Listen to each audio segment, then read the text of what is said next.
Hey everybody, it's day 9. I am sort of enjoying the outdoors right now in my backyard. It's been super smoky lately. So, sitting outside, I am reminded of the fires that are going on up north still, and I can't help but want to talk about compassion, empathy, and altruism. They're all different, but they are related. Sometimes not, though. They don't necessarily have to be related. So I just wanted to touch on those things a little bit. They describe compassion as to suffer together. So it's when you are recognizing the experiences and the suffering and pain and the separate experiences of someone else. You have a desire to take action, you have a desire to help.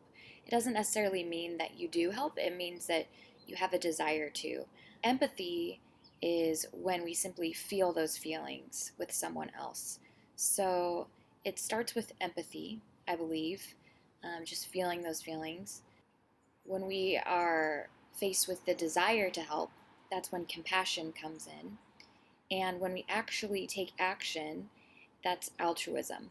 And you can honestly have altruistic actions without compassion and without empathy. People do good and act in altruistic ways all the time without experiencing empathy or compassion. And you can also experience empathy without experiencing compassion. You can experience compassion without actually experiencing altruism, right? So they are related, but they can also be separated. The reason why I wanted to talk about this today is because there are certain levels of compassion, I would say, that come up when our fellow human being is suffering. And whatever level you experience that with them is great. And I think that just because someone else is not feeling the same compassion as you are, or not taking altruistic action like you might hope to, or maybe not even experiencing the same empathy that you do, does not mean that they are lacking in some way or are cold or shut off. It may just mean that they do not relate enough to the experiences that they're hearing about or the experiences of somebody else. Some people are much more empathetic than others. Some people are much more compassionate. Some people have more means to do altruistic things. Whatever level of empathy, compassion, or altruism someone is able to experience or act on, it's different from person to person.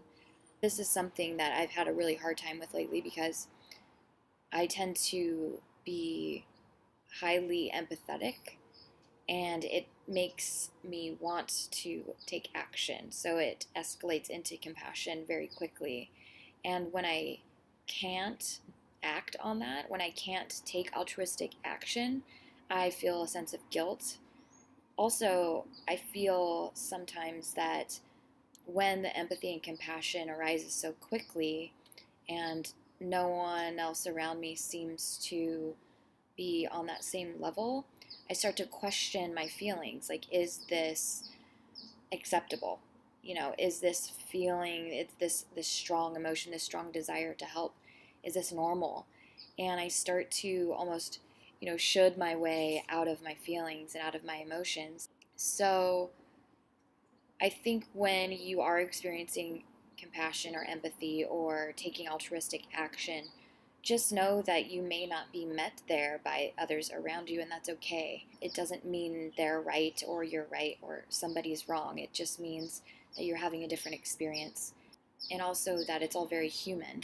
If you are speaking with somebody who is experiencing empathy and compassion or wants to take altruistic actions, I think a good way to support them through that is to ask them, how can I support you? This phrase is very underrated, I think, because we're not asking, how can I adopt the same feelings that you are in this moment? You're just asking them, how can I support you while you experience your own feelings? Asking someone how you can support them is super helpful. Also, if you are questioning whether or not your feelings of compassion or empathy are valid. I think that a safe answer for you would be yes. Compassion and empathy is a survival tactic to humans. We need to feel connected to each other and bonded. And actually, when we start feeling compassion, we start releasing oxytocin and our heart rates slow down. And it prompts us to want to help, to want to care for, to want to nurture. So it's completely normal and natural. Anyway, that's all I have for you today.